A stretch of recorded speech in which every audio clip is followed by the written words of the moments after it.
Now on CoastTV News. Rain or shine, the Nanticoke Indian Powwow went on today. We have sights and sounds from the 47th annual event. Fewer lifeguards in Ocean City this time of year. We'll tell you when the beach patrol's last day on duty will be.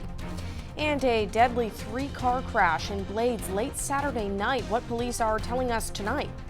This will begin to really start feeling a whole lot like fall. More on the sunny cool down coming up. This is CoastTV News at 11. Banging drums and singing songs as one. Good evening. I'm Christina DeRobertis. Welcome to CoastTV News at 11. Well, it was all about culture and tradition at Hudson Fields in Milton this weekend. The Nanticoke Indian Tribe hosting its 47th annual powwow. And CoastTV News reporter Kevin Zappe shows us the rain didn't stop a good time.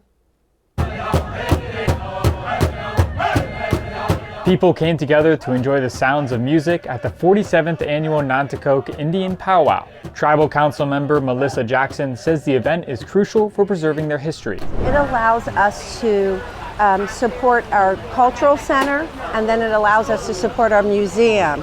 Every powwow that we have, those funds are used to run those two buildings. The powwow also serves as a reminder of their presence and heritage. To teach people that we're still here. Native Americans are still here. We've just assimilated so well that you can't see us, but we're trying to come out of that now. Along with beating the drums, vendors sold unique products, stories were being shared, and a flag presentation and dancing took place Saturday. But for local John Peterson, the food was the highlight for him. It's a once-in-a-year opportunity to get fry bread, kind of like a hot donut with powdered sugar on it, maybe like a beignet. Jackson says she hopes the tradition continues for generations to come. It's about our next 7 generations, and without this generation's doing it, the next 7 won't have anything. Now, if you missed this year's powwow due to the rain, don't worry. Organizers say they plan to come back to Milton next year. I'm Kevin Zappe in Milton, CoastTV News. Ocean City is honoring the 24th anniversary of the September 11th attacks with a week of remembrance events. Since Friday, 2 beams of light have been shining every night from the Firefighters Memorial on North Division Street. That will continue throughout the week, and there will also be nightly evening programs featuring family tribute videos. On September 11th, there will be a morning service and an annual joint memorial service, again at the Firefighters Memorial there on the OC Boardwalk. And Labor Day has come and gone, which means the unofficial end of summer, but that doesn't mean the beaches are closed. It does mean fewer lifeguards. Specifically, we're talking about Ocean City here. So just a heads up, if you're planning a beach trip before the warm weather fully leaves us, around 2/3 of the guards have left their post, which means it's more ground to cover for those still working. If you're going in the water, I believe they should be here. You should be here with the lifeguards. If you're a really good swimmer, but you never know with the currents nowadays. And the Ocean City Beach Patrol says the remaining guards will be on duty until Sunday, September 21st. Now we're looking live into Milford, and our chief meteorologist Paul Williams is standing by. Paul, how's the work week shaping up? Well, from a precipitation standpoint, we're going to avoid the rain until maybe about Wednesday. But the big change in the weather is actually how much cooler and very much fall-like it's already starting to feel. We're at 63 degrees. Right now in Salisbury, dew point temperature 60, winds at 3 miles per hour. We're going to continue to fall for the rest of the night with the cloud cover in place, down to the 50s actually. And as you take a look at an understanding why it's feeling that way, I mean, think about it. We're 9 to 10 to even 11 degrees cooler now than we were at this exact same time 24 hours ago. So the cold front has indeed worked its magic. We're at 64 degrees in Milton, 63 right now in Georgetown, as well as Laurel, 62 degrees in Delmar, Dagsboro, Gumboro, Ocean Pines, as well as Willards. Here's where we stand right now with winds now starting to just kind of pour out of the northwest, but our current waves have subsided a great deal, so that's helpful for us. But keep in mind that we're still going to be searching for rain of sorts because, to be quite honest, as far as the month is concerned, We did receive some rain for today, but we're still about a half an inch shy from where we should be. But we're going to be catching up with that number, although we've been dry up to this point. So we had some rain that kind of caught us up with some of our numbers, generally speaking. Small craft advisory is in effect over towards Cambridge until about 10 o'clock mid-morning. Now, coming up, we're going to give you the final tally of what's been happening with the rain for today and when that round of rain is going to expect to hit us on Wednesday. Christina? All right, thanks, Paul. Well, Delaware State Police say a man died in Blades last night after speeding away from a traffic stop on Seaford Road. Troopers tell us he crossed into oncoming traffic on Market Street and then hit another truck head on. That's the area you see there on your screen now. Now, the crash did involve 3 cars. 2 other drivers were not seriously hurt, but the roadway was partially shut down for approximately 5 hours, and state police are still investigating. Meanwhile, there were multiple car crashes within the span of 1 hour Friday afternoon in Worcester County. The first crash was reported by the Worcester County Sheriff's Office just after 3 p.m. on westbound Route 50 at Whaleyville Road in Berlin. Then a second crash in Bishopville on southbound Route 113 at Whaleyville Road. That involved a tractor trailer and a car, according to police. Reports of a third crash came in around 3:45 p.m. from westbound Route 50 at Hall Road in Whaleyville, and state police confirmed 1 person died in that third crash. The state of Delaware reporting some big profit in their first month of recreational cannabis sales. Recreational weed was only allowed to be sold in Delaware starting August 1st after a year of roadblocks. And the Office of the Marijuana Commissioner reports retail sales across the state totaled over $7,300,000 in 1 month alone. Cannabis flower accounting for 55% of those sales.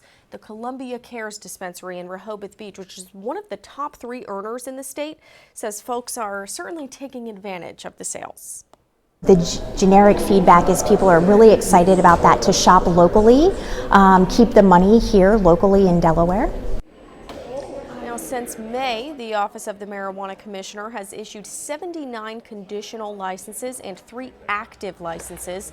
More approvals are expected soon, along with new grants to help social equity businesses get off the ground. Millsboro is considering a change to its town code that could allow food trucks year-round. Right now, those food trucks are only allowed during festivals and events, but town officials have been considering opening the road for some more Meals on Wheels. Most food trucks in the Millsboro area are only used for private parties, also catering, but some restaurants say the change would open new opportunities. Trying to build some new stuff here, trying to put some incredible things in here. But I feel like that bringing food trucks here to Millsboro will help a lot with trying to connect the communities together, especially with different types of races, you know. And this was up for discussion at a town meeting in Millsboro last week. No official action was taken. Happening tomorrow at the Georgetown Public Library, free Spanish classes for adults. According to the library, the beginner level classes require no prior experience. The sessions will use natural techniques for language learning. And the classes will be held tomorrow, September 8th, also September 15th, 22nd, and 29th. They're from 5:30 to 6:30 p.m. We are learning more details tonight about the workers who were arrested at a Hyundai plant in Georgia last week during a massive immigration and customs enforcement raid. Nearly 500 people were detained, and about 300 of them are from South Korea. As Jen Sullivan reports, those workers will soon return to South Korea.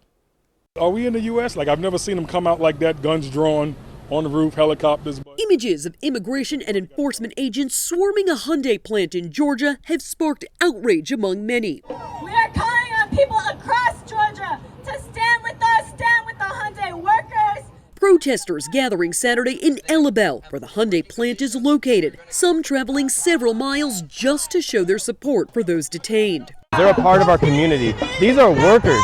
They're the ones who build our cars that we drive every single day. They're not criminals. 475 workers were detained Thursday. The operation was one of the most extensive immigration raids in recent U.S. history. It's part of the Trump administration's plan to crack down on illegal immigration, targeting workspaces. We need all work to end on the site right now. The site houses an electric vehicle battery plant jointly operated by South Korea-based companies Hyundai and LG Energy Solution. Roughly 300 of the workers that were detained are from South Korea. Those workers will now return on a chartered flight following negotiations between the U.S. and South Korean leaders, according to an official. This has been a multi-month criminal investigation. The South Korean presidential chief of staff saying, quote, to prevent a reoccurrence of similar cases, we will work together with the Ministry of Trade, Industry and Energy and the companies concerned to review and improve the visa system and stay status of people traveling to the U.S. for investment projects. I'm Jen Sullivan reporting. Cooler conditions are going to take over for this work week with a few clouds in play. Details on your forecast coming right up. And after that, Joe Biden is bringing his presidential library to Delaware. We'll tell you what's planned and what's next. Don't go anywhere. We'll be back in just 60 seconds.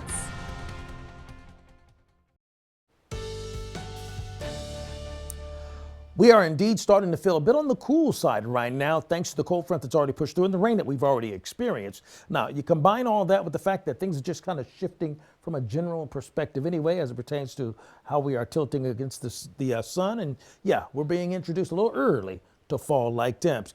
Tidal Health right now, our live view, we're looking very clear at this point. 63 degrees in Long Neck as well as Milton, 63 degrees right now in Redden and in Laurel with partly to mostly clear skies. Here's the latest look at radar. I mean, we've had a passing sprinkle or so since after, let's say, the 8 to 9 o'clock hour. But for the most part, we got rid of most of the rain earlier throughout the day. We had 1.3, 1 1/3 for us in Prime Hook, over an inch for us in Greenwood, Lewis, as well as Seaford, just shy of an inch in Ellendale, Stokely, as well as Dagsboro. Some other locations, we had 3/4 of an inch in Laurel and just a little bit more than that from Harbison, Milford, Delmar, Rehoboth Beach, Jones Crossroads.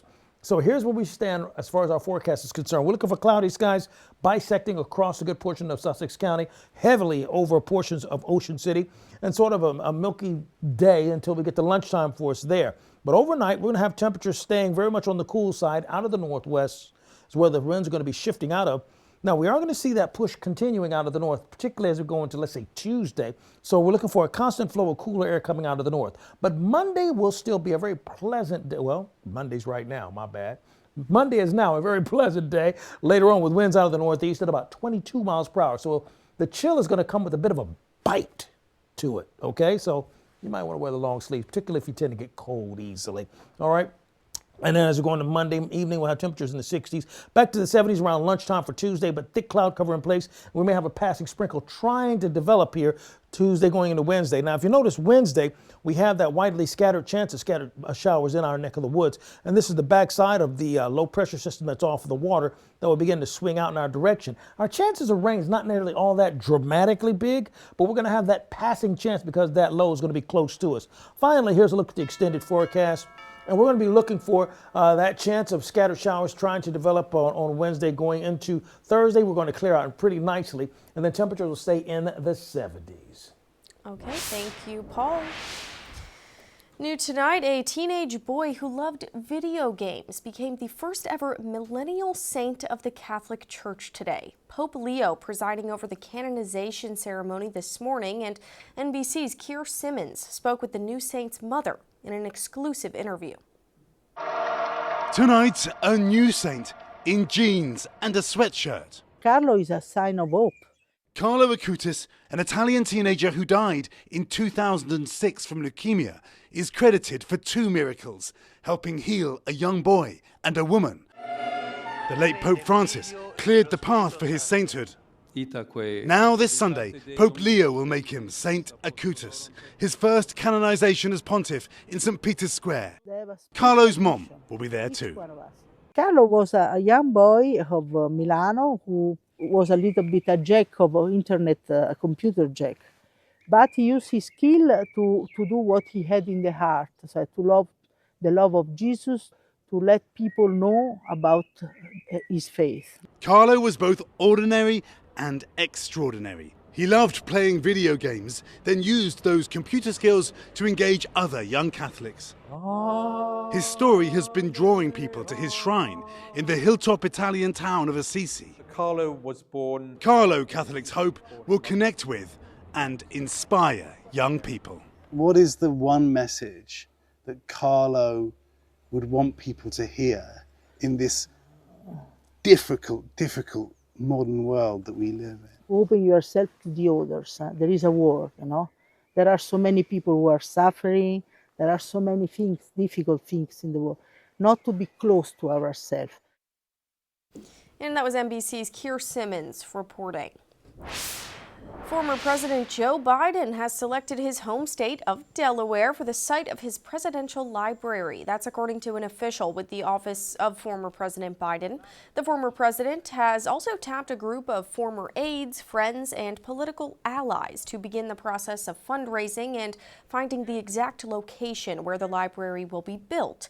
The official tells NBC News that fundraising has not yet begun, but will start soon.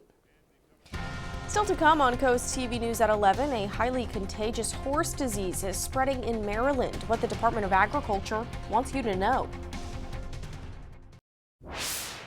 The Maryland Department of Agriculture says a highly contagious horse disease has spread to multiple counties in the state. Confirmed cases of the upper respiratory infection known as strangles have been found in Anne Arundel, Baltimore, and Montgomery counties. Now, those are all across the bridge from the Delmarva Peninsula, but horse owners here on Maryland's eastern shore are alert as the disease can be fatal if severe or left untreated.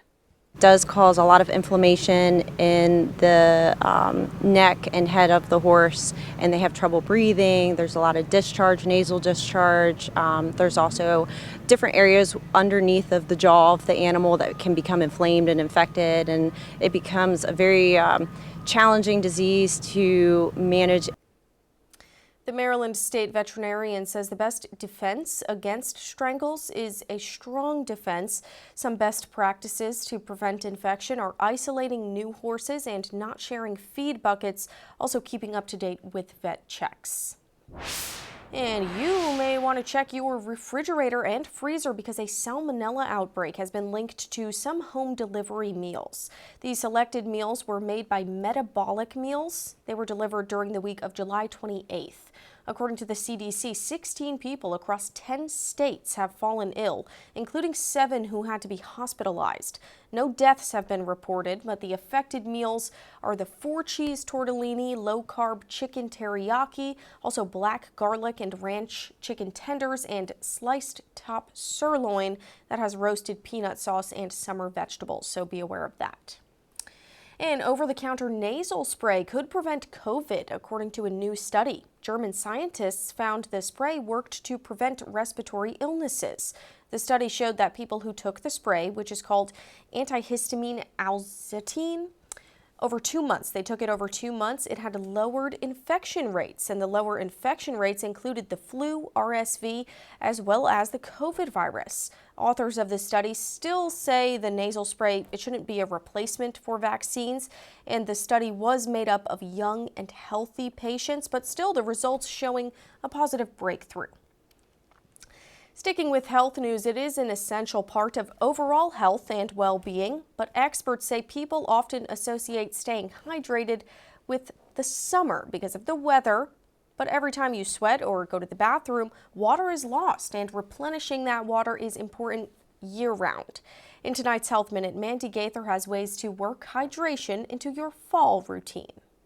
Yes, it's important to stay hydrated in the heat of summer, but drinking water is still critical to your health, even as the seasons change. When you get really dehydrated, the blood volume is lower, and that's going to lead your heart to have to beat faster to circulate enough oxygen to your body. Dr. Glenn Hirsch with National Jewish Health says that can put a lot of stress on the heart, especially in those who are more vulnerable from underlying medical conditions. Water helps the body keep a normal temperature. It also lubricates and cushions joints, protects the spinal cord and other sensitive tissues, and gets rid of waste through sweat or going to the bathroom. Also, when the blood volume is down, you still have the same number of cells in your blood, so the viscosity in the blood will go up, and that can even lead to the blood pressure going up. With fall events coming up, Hirsch says dehydration can creep up on you. To focus on fall hydration, he recommends pre-hydration. Start drinking at least 3 hours before you'll be in the sun or on your feet, and sip it throughout the day. Next, Hirsch says to limit alcohol and caffeine, which speed up fluid loss. If you choose to consume those beverages, make water your go-to drink in between. And finally, replenish those electrolytes. And that can be by eating salty food like chips or electrolyte drinks, or even some of those supplements you can put into your water. Because at some point, if you're only drinking pure water and you're sweating a lot, your sodium level is going to drop, and that can actually be dangerous. For Health Minute, I'm Mandy Gaither. Still ahead tonight, we look at the booming sports betting industry and tips for responsible gambling. Plus, some Powerball winners finally, where those lucky tickets were sold. Up next on CoastTV News at 11. Well, as you probably know, the NFL season officially kicked off Thursday, and for many football fans, it also means fantasy leagues and online sports betting. The latest data shows 19% of Americans and 18 and older, they participate in fantasy sports. That's according to the Fantasy Sports and Gaming Association. And in today's Consumer Watch, Jen Sullivan looks at the booming betting industry and the warning from experts on gambling responsibly. It's a billion-dollar industry, online sports betting. And with the start of the NFL season, many fans will be creating fantasy football leagues and betting on games. We certainly see the most traffic on our platform during NFL season. Lori Kalani with DraftKings says more users are signing up every year. Gaming is now legal in almost all 50 states, with gaming revenue reaching $115 billion last year, according to the American Gaming Association. They're projecting Americans to wager $30 billion this year on the NFL season alone. Gambling is an activity that is overwhelmingly a positive experience for players, and the vast majority of individuals that place a wager or go to a casino to play a slot machine or a table game do so responsibly. Joe Maloney with the AGA warns that chasing losses is when fun can turn into a problem. A recent national survey of registered voters found 68% of people who bet on sports online reported at least one gambling behavior that's considered harmful. Many betting sites like DraftKings have special tools to help users gamble responsibly. We launched My Budget Builder, which is a personalized step-by-step process that customers can walk through to really personalize the way they want to set up those limits or even alerts and reminders. Experts also warn users to only place bets on sites that are legitimate. Check your local state's gaming control board or americangaming.org. You know you are in a legal app if you are asked to verify your age and identity, which oftentimes requires the disclosure of a driver's license number or a social security number. If you or someone you know thinks they have a gambling problem, you can call 1-800-GAMBLER for help. For Consumer Watch, I'm Jen Sullivan. Now to the viral confrontation that's making waves this week, a scramble for a home run ball, a tense moment between a father-son duo and another fan. In the end, it was an unforgettable moment for the young boy. NBC's George Solis has more. And Bader just unloads on this one, deep left field, and that one is gone. That fourth inning home run turning into a baseball battle, not on the field, but in the stands. Video from various angles capturing a scramble for that ball during Friday night's Miami Marlins versus Philadelphia Phillies game. While unclear who secured the ball first, it was Phillies fan Drew Feltwell who emerged holding the ball up as he walked over and dropped it into his son Lincoln's glove. The unforgettable father-son moment captured during the broadcast, as was what followed. A woman in a Phillies hoodie walking up and grabbing Feltwell's arm, prompting his reaction in the now viral moment. Video from a spectator in the stands capturing the exchange of words between the trio.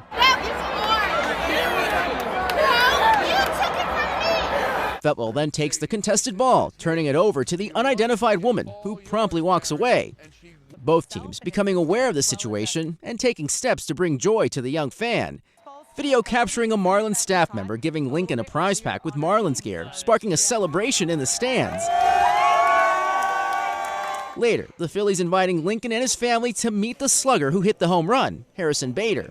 even walking away with a signed bat.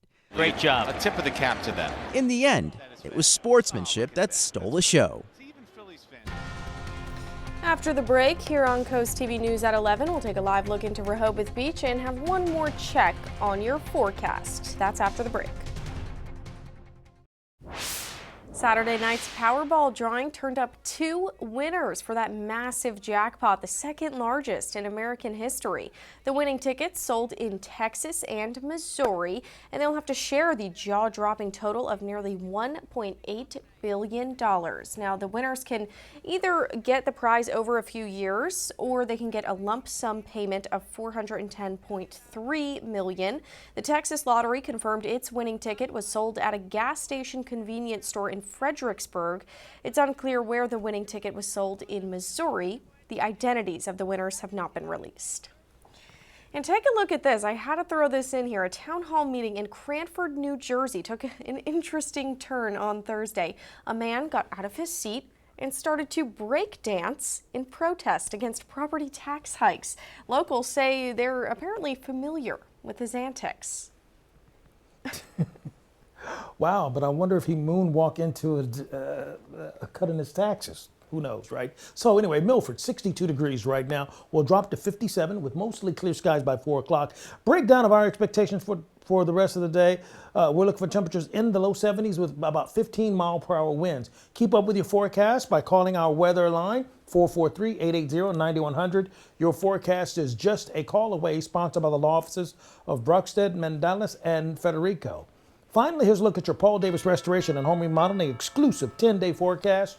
We're looking for a temperature staying in the 70s till we get to, let's say, Wednesday. We're going to have a chance of scattered showers on Wednesday. Lots of sunshine for the rest of the day, by the way. And then we're, of course, going to have the Walk for Prostate Cancer on Saturday. Be sure you sign up. You still have time to enjoy it. And remember, there are going to be free blood screenings for cancer for anybody that shows up. Thanks, Paul, and thanks for joining us for Coast TV News after Sunday Night Football. You could always find more news on our Coast TV News app, and we'll see you in just a few hours for Coast TV News Today, which starts at 5 a.m. Have a great night.